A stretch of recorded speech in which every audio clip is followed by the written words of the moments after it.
Hello, everyone, and thank you for joining us today for another ACE presentation. My name is Rouzbeh Afrasiabi, and I will be moderating this session. We also have Susan Xu Chang, our awesome in-house RL expert and data scientist at Bell, who has kindly accepted to facilitate this presentation. Today, we have Mehrshad Esfahani, who is a machine learning engineer at ExxonMobil. He will be talking to us about reinforcement learning for process control. With that brief introduction and without further ado, I hand things over to Mehrshad. Mehrshad, please take it away. Sure, thanks. Hello, everyone, and thanks for joining us. I'm going to give you an overview of how to use reinforcement learning for process control. The presentation is mainly based on the paper was published in 2019 with the title of Reinforcement Learning Overview of Recent Progress and Implications for Process Control. All right. First, I'm going to talk a little bit about process operation for people coming from different backgrounds, then a recap on reinforcement learning, and after that, how to use reinforcement learning for process control, then reinforcement learning in decision making. Finally, I draw a conclusion and get into the discussion points.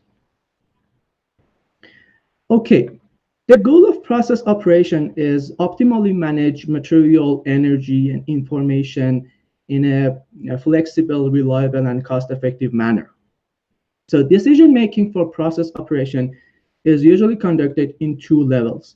Upper level, which is more general and it's like big picture, is more about strategic decisions like production goals, supply demand, staff allocation, and it is usually for longer time frames like weekly, monthly, seasonally, and even annually. The lower level, which has more details, it is focusing on plant-wide management, like process control, monitoring, fault detection, and it is for shorter time frames, like daily, minutes, or even real time. So here we are going to focus more on lower level or plant-wide management. Okay. So the current methods using for process operation is mathematical programming, which is more specifically is model predictive control, and using stochastic programming for getting to know uncertainties. There are some limitations with mathematical programming. For example, when we have larger scale stochastic problem, the computational complexity increases. Also, for doing stochastic programming, we assume that uncertainty scenarios are known and they don't change versus time. So, but in reality, they're either unknown or they, even if we know them initially, they're going to change by time. Also, when we are going to forecast for long term, the accuracy drops as we could anticipate. So the potential solution, we know that RL allows us to derive optimal decision policy for stochastic variations. And it is based on interacting with environments and learning by trial and error. So we are going to see how we can leverage RL to improve our decision quality. Just a quick recap on reinforcement learning.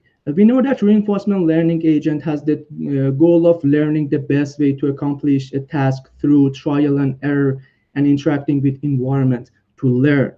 So for example, here we have an agent, it takes an action, it goes from one state to the other and get reward based on the action that it took. And to the left, we have Bellman optimal equation for value function, which we are going to maximize value function. Okay, when it comes to reinforcement learning with continuous state and action, like what we have in process control, we cannot use the traditional way to solve the problem because the states and actions are not discrete; they are just continuous. So we need a representation of state. How we can solve this kind of problem is that using function approximation. Basically, we are trying to approximate the value function based on state and some weights and make it as close as possible to the true value function. I'll get into how to do this in the next slide. And there are several ways to do this. For example, using neural networks, decision trees, a combination of linear methods, and we choose whatever suits our model the best regarding the goal of the model and like the computational resources that we have. Okay, for function approximation, the goal is to estimate the parameters theta that yields a value function as close as possible to true value function. A common metric to see how close we are to true value function is minimizing the mean square error, or MSE. So here we are trying to make it as close as possible to the true value. All right. Now that we know how to, we know about process control and reinforcement learning with continuous state and action, let's see how we can implement this. So there are two possible methods to be used for process control. First is model predictive control, or MPC, which is what has been used for decades, and it's one of the most popular control approach. And basically, it is online. So for every single time step, we run the optimization, we sample the state, we run the optimization, we try to minimize the cost function, and then we go to the next step and we do it again and again. The other option is that model-free on-policy reinforcement learning with continuous state, where which focuses on how the probability of being in a particular state changes from one step to the next. All right. So for RL problem, we know that we have state space, which is shown by capital S, and all the possible states are, it includes all the possible states. And also we have action space, which has all the actions that we can take. And also based on the state that we are in and the action that we take, we get a reward. For model predictive control, as you see here, the next state of the system is a function of the current state and the action here, input that we take to go to that state, and also the stochastic state disturbance. Also, the output is a function of the state that we are in and also the noise that we are going to get. Okay. We know that for model-free RL, the goal is often to complete a task, for example, winning a game, without caring that much about how we're going to win. We care more about how to win, like winning the game. Also, it learns based on interaction with the environment and trial and error, this kind of experiments. And goal does not change during the process.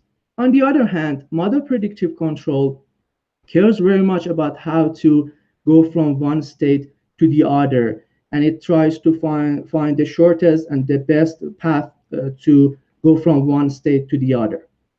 The goal can change frequently because we're running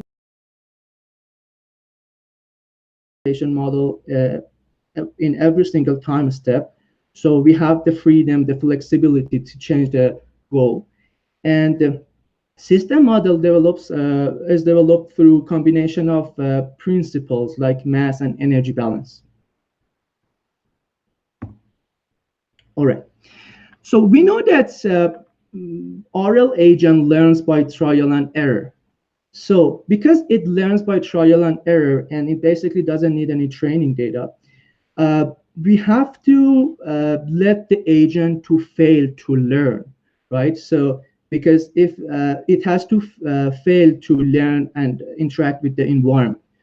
So if we want to use RL agent to make decision, we have to make sure that the cost of failure is not considerable. Otherwise, we end up with high cost for failure. So one way to do that is that we have to make sure that we have a high quality simulation or which can be used as a framework to train our model, to let our model to know the environment, to learn what to do. So in that case, it is less likely to have that many failures because the agent already knows the environment and is trained based on. Also, we have to make sure that we detect the failure fast enough. Otherwise, the agent might choose a path which is not the best path, and it can go from that path and just make lots of failures or doesn't achieve the maximum reward. However, for model predictive control, the model doesn't tolerate failure, and we don't want to let the model fail, and it is kind of strict based on this criteria. So it is the main difference between model-free and MPC, like RL and MPC. For this point, if I could just clarify for the audience, I'm wondering if the failure cannot be tolerated is kind of because in MPC, they kind of want to figure out the next state and take the best action from that state onwards instead of trying to maybe randomly pick and then figure out the reward. So they kind of almost want to know it beforehand and pick the best one. Would you say that? Yeah. Because we do the optimization for every time step, and we want to make sure what is the best way to do that for every single time step, and it's kind of online, so it doesn't let us to fail because at every single time step it's going to find the best. I see. Makes sense. I'm also curious, or to your point, I'm curious for MPC, are there ways of detecting failure if it does happen? Yeah, so just want to mention something before answering your question. So we can put it in this way, like RL is more in just caring about the big picture, winning this or getting to the point that we want to get. But model predictive is like MPC is more strict on different, every single little step that we take, and we want to make sure that we are going on the right path. In case of failure, it really depends on what we are going to optimize and how the control is going to be.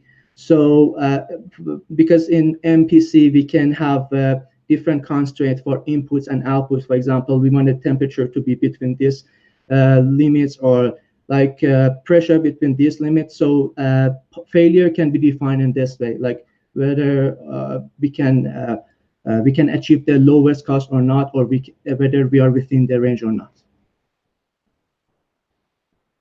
Right, so it's kind of a more straightforward way of, oh, there's a threshold perhaps of that it crosses, and then you might, reevaluate the system or turn it off or something. Yeah. Like that. Gotcha. Thank you. Okay, and here we have this table shows a summary of the comparison between RL model and MPC. So as I mentioned before, RL model is simple, the goal is fixed, and also we have to tolerate error to learn. On the other hand, for MPC, we are going to, the error or failure cannot be tolerated, and it is more strict. Also, we can apply different state constraints for MPC. Okay, now that we have a good understanding of RL and MPC models and what the differences are, it is time to see when we can use which model or which approach. Based on what we discussed, RL appears to be best suited for batch tasks with simple fixed goal, potentially non-stationary stochastic system, and we need to have a high quality simulation in order to avoid excessive amount of failures. On the other hand, MPC seems best applied to continuous tasks with complex time varying goals It has to be stationary. Whether we have high quality simulation or not, it's not that important, and state constraints are very important for MPC. Okay, now that we know when and where to use different approaches, it is time to see what are the opportunities to use RL in process control. So basically, there are three different opportunities. First is directly replacing the existing process control technology with RL. However, because RL has been developed to solve kind of different sort of problems, it might be not the efficient way to use RL for process control. A better and more efficient way would be integrating RL and MPC. So kind of a combination of these two models. So whenever we have limitations from MPC and MPC has some sort of difficulties finding the best path, we can use RL to address to cover those limitations. So here, in order to use RL to help MPC making better decisions, we have to know that MPC inherently has two limitations.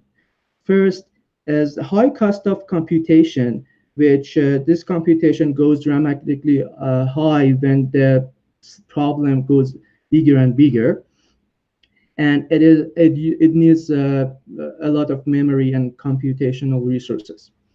Also, the second one is that an open loop dynamic optimization, meaning that MPC cannot make use of information about future uncertainties. So if we can use RL to overcome these limitations, that we would have the improved version of MPC. In this regard, there are three possible options to use RL in combination with MPC. First is use of approximate dynamic programming, such as using MPC in initial stage for simulation sampling to know which state it's better to focus on. The other is that using the learned cost to go, which is the negative of the value function, as terminal penalty in an MPC formulation to take into account future uncertainties. And finally, switching between MPC and RL whenever it's possible. For example, when we have a new region, we can use MPC because approximate dynamic programming algorithm is not that trustable in those scenarios because it's a new environment, a new region. And finally, using RL to help manage process control system. We know that process control system require a lot of management by operators and control engineers, like how to adjust different limits and how to tune different parameters. For example, if a change happens to temperature, like 20% change in temperature, an experienced control engineer will know which PID and MPC controllers need to be adjusted accordingly to deal with this change. So the main idea is using RL agent to get the knowledge required to make these kind of decisions. In this opportunity, we need to have a sufficient amount of historical data. Also, it is worth mentioning that this third scenario, it is less of pure RL model because we need some sort of historical data. It is kind of imitational learning, which is kind of a supervised learning, but still an RL agent can help us to achieve the goals. All right, now that we know how to use or what are the possible ways to use RL for process control, let's talk about how to use RL to improve decision making. The current way that we are doing decision making is, as I mentioned before, is based off mathematical programming. So what we do is that uncertainties are considered in the form of scenario tree. So for example, here we are in this stage 1, and there are 3 different like 3 possible scenarios going from stage 1 to stage 2 with different probabilities. Also, when we get to stage 2, we have 3 different scenarios with, of course, different probabilities. Here, it is just an example, like that we all have 3, 3, 3 for every single scenario in stage 3. We might have 2, 1, none, 4, whatever, depending on the problem that we are facing. If we want to use RL, we can model MDP and formulate it based on state variables and then physical status of system and uncertainty.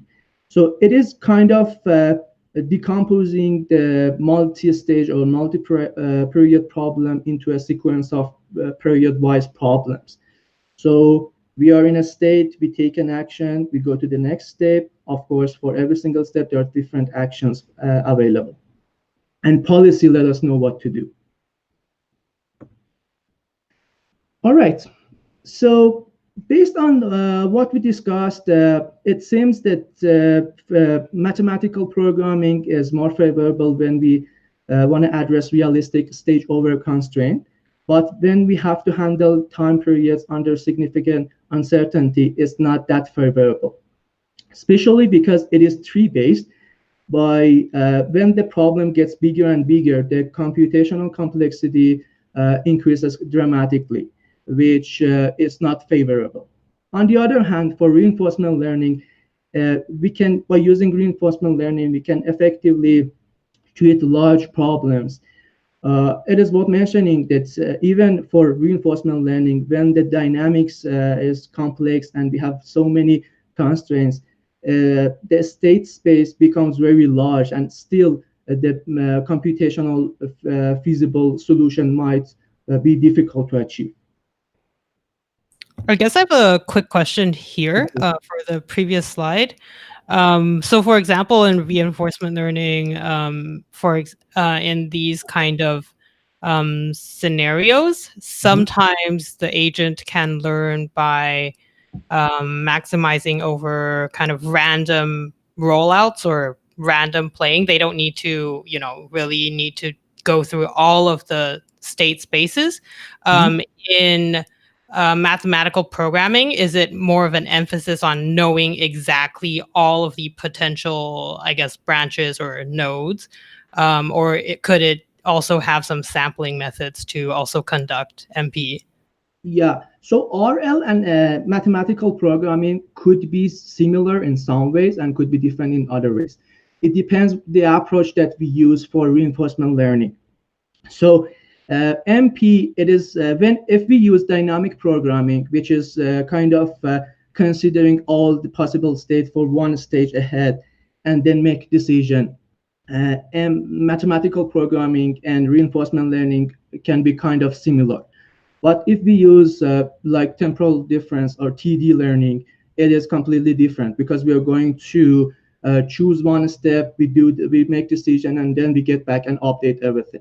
So depending on the approach we use for RL, it might be kind of similar to MP, or it might be completely different.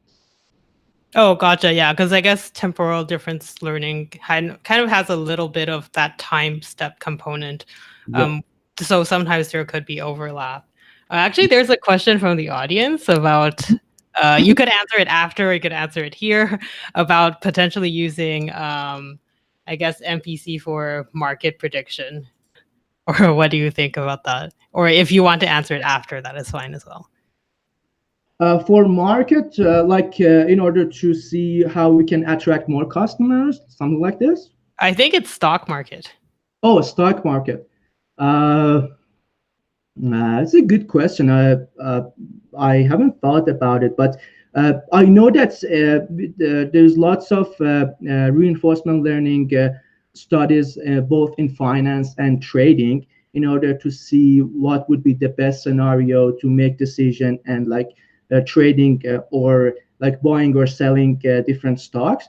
But I haven't had the opportunity to learn more about how they use reinforcement learning, but I'm pretty sure that finance and financial services is one of the areas that you're using the cutting edge RL to make decision. and going from there. So I don't exactly know how they use in stock market prediction.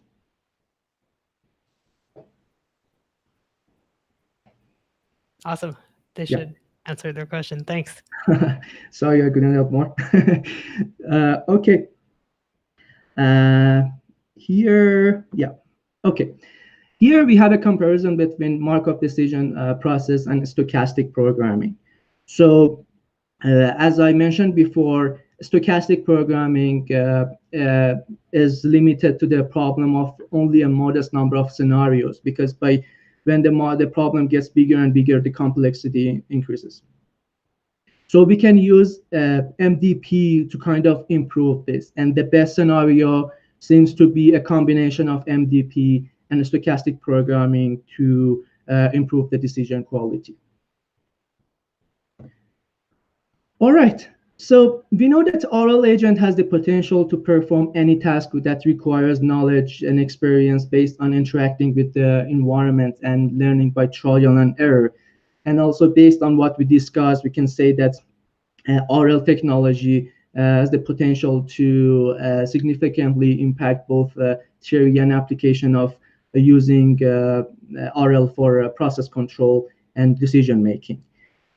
Now that we know these, I think it is good to think about how to employ, like there are some points here. I think it is based on the knowledge that we have, it is good to think about how we can employ optimal learning techniques to capture the balance between exploitation and exploration for RL agent. And also use the two modular structure, RL for high-level offline decision-making and MP for low-level online decision-making for various industrial problems. And the most important one is how to develop technology that allows us to use RL agent to accomplish a complex task similar to what we see in chemical plants. So these are the questions that both thinking about and have a discussion around to see how we can frame an RL model to help us even further to solve a problem for process control. So it was pretty much it. So I think it is time to answer the questions like in the live chat or. Okay, thank you, Mehrshad. The audience, if you have any questions, we can go through them and you can try to answer. Let's see, I'll just check online if there are any questions. Susan, do you have any questions from Mehrshad? I do see, I really like the slide, by the way, about the, I guess, RL implications for process control. And it says how there are some pros and cons of using reinforcement learning versus using MPC, which is model predictive control. And actually in a recent discussion at our group, there was a discussion about when is reinforcement learning more suitable. And you brought up a good point that, you know, if there's uncertainty, or I think I forgot what you mentioned on the slide about time, right? Because maybe for reinforcement learning, I guess, could be time sensitive if it's kind of built into the reward, like if they want to do the action fast. But if you're just letting the agent learn slowly over time, I guess it could be less time sensitive. So I like how that was brought up. Yeah, examples of that to see when reinforcement learning or other types of methods are available. I think there are some questions, Rouzbeh. Yeah, the reason that I said that it seems to like RL seems to be better for batch task versus MPC seems to be better for continuous is that for RL we have to like tolerate failure, and if we want to do RL in continuous or in real time, something that is not batch, we might end up having lots of failures. So for batch, we can just give it the time that it needs to learn about the environment and see what would be the best option. On the other hand, for MPC, because it is online and for every single time step, we are going to run the optimization model and see what would be the best option. It seems to be better for continuous tests. Mehrshad, could you give us an example of a chemical process that you would try using either or, and give us the reasons why having more error in RL would be a cause for us to reject RL compared to MPC? Well, of course. So the first one, like we can use RL for chemical production plants, for refineries. Let's say that we have different feedstocks, they have different temperatures, pressures, and we want to make sure that temperature, pressure is within the limits, or some other variables like viscosity, density, depending on what we want to get, are within the range. And we want to control if they're out of range, how to react accordingly. So it would be a way to use an RL model to find the best option to deal with the out of control scenarios. And about the second question, just by saying that having more errors, or I think by error you mean like failure, Yep. just like having more failing more frequently leads us to decide that we're not going to use RL. It's not necessarily correct, because it depends on what we can do. If we can have a high quality simulation framework, and we have time to let the RL learn the environment, we are also, if we can detect the failures in a fast manner, we can still use RL for optimization and decision making. And the good point about RL is that when we have unknown uncertainties, we can use RL, because basically stochastic programming needs to know the uncertainties, and uncertainties shouldn't change versus time. So we still can use RL to address these problems, but we have to make sure that we can meet the requirements that RL needs. So I'm not an engineer, but based on what I know, there are high quality simulation systems for engineering processes that you can use. Is that incorrect? Because I'm not sure. Because you mentioned high quality simulations, it seems like this is something that is a negative, or something that we lack. Is that correct? Or we don't necessarily lack. It depends on whether we have it or not. Okay, Gotcha. gotcha. If we can simulate different unit processes, yeah, of course we have this information. If we can't, or due to some problems, this is not possible, then we don't. Yeah, because like I know of some of my friends who work in piping, and they have like simulations for almost everything. Of course. Let me just check if there are other questions online. One of the audiences says, I think the main difference that makes MPC suitable is the mathematical stability proof, which RL doesn't have. That's why there's no real RL application in controls, mostly research. I just wanted to get your comment on that. I can say at the moment, yes, but the RL has we've been using MPC for decades, and I think RL has future, like a bright future, and there would be, of course, some ways to make it more stable. But at the moment, it is one of the areas that I think, at least to my knowledge, RL has problem.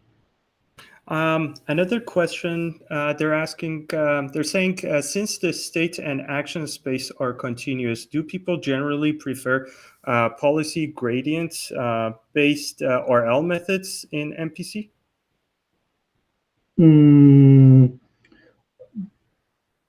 I guess I could provide a little thought on that, because policy gradient is a type of RL method that does work with continuous actions where there's some types of RL that does not play nicely with continuous actions, like Q-learning might sometimes not play well.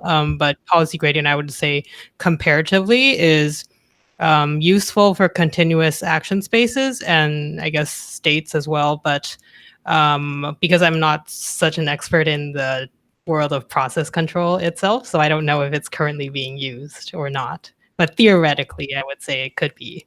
Yeah, theoretically it could be, but I'm not sure whether they're using or not. It's the same thing for me. So yeah, it could be, but yeah, not sure if it's what happens in reality. Okay, one more question I do see, which I tried to clarify before. So I guess in typical reinforcement learning, there are kind of these simulation environments, such as like simple games or like pendulum swinging. I'm not going to, I guess, list them all out, but stuff like that, very closed environment, and very like, are there ways of applying, I guess, what are typical process control methods to that kind of environment, like close, like maybe like a very simple game to be able to optimize those things?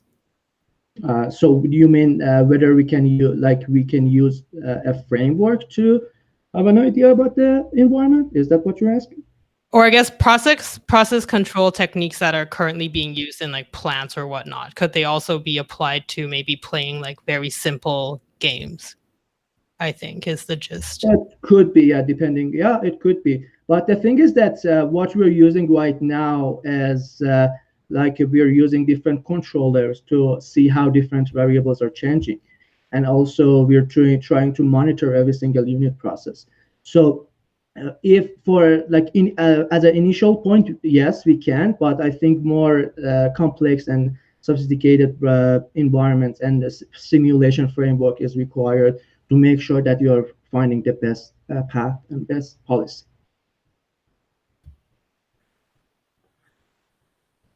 Okay, it seems like we don't have any more questions online.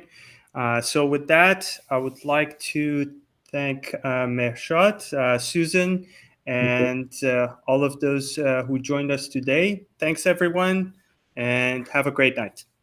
Thank you.